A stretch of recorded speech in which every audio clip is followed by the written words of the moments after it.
So what happens when one of the oldest civilizations on Earth also becomes the world's most populous modern democracy? Well, that's what we're digging into today, the ancient soul in the modern heart of India. To really get India, you gotta start with an idea that's literally thousands of years old. Vasudhaiva Kutumbakam. At its core, it's the belief that the entire world is one family. And honestly, this is a key to understanding the nation's whole unifying spirit.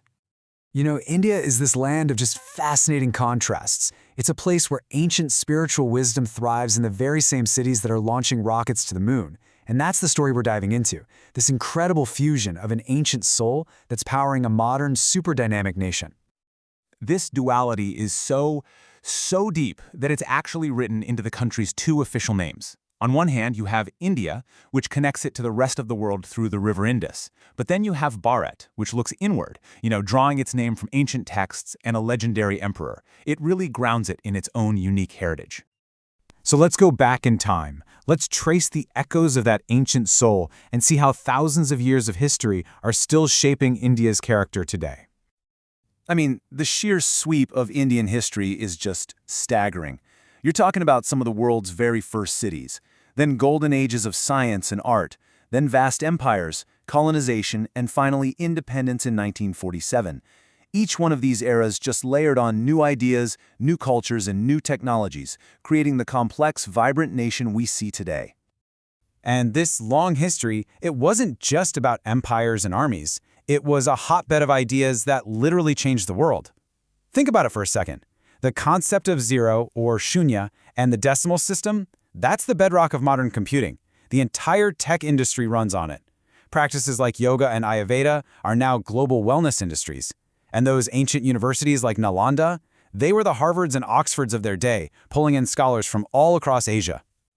Okay, now let's hit the fast-forward button and jump to today. Let's see how that ancient land became a modern powerhouse, a nation that's just pulsing with a completely new kind of energy. The first thing you have to wrap your head around with modern India is just the sheer scale. At over 1.46 billion people, it's now the most populous country on Earth. I mean, that's more than the entire population of Europe and North America combined. It's just a vast ocean of human potential. And what's incredible is that this massive population operates within the world's largest democracy. Trying to coordinate an election for almost 1 billion eligible voters is one of the biggest logistical projects on the planet. It's really a testament to a system that's built on making sure every single voice matters.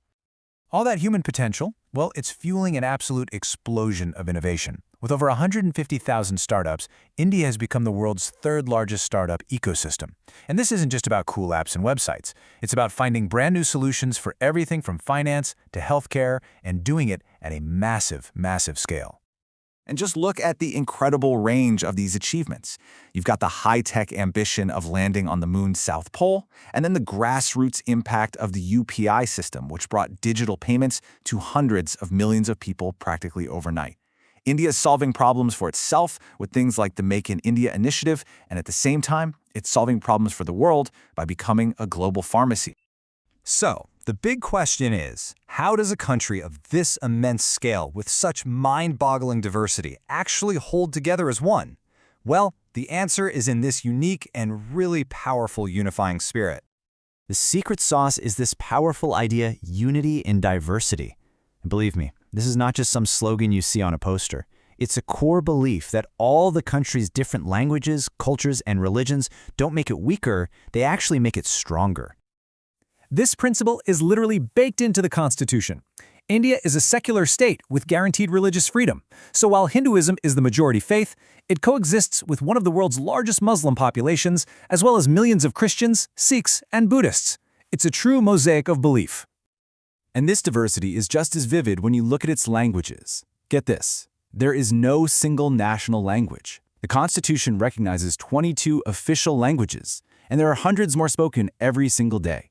You can actually see this on any banknote. The amount is written in over a dozen different scripts. It's a constant reminder of the country's incredible variety. Even the national flag tells this story of unity. The saffron color represents courage. The white stands for peace and truth, and the green is for faith and prosperity. And right there in the center, that blue wheel, the Ashoka Chakra, it symbolizes constant motion and progress. It's this idea that the nation must always be moving forward, together. Let's be clear, India's story isn't just about past glories and present achievements. It's a continuous journey, right? It's an ongoing effort to build an even better future. And that journey forward means confronting some absolutely immense challenges.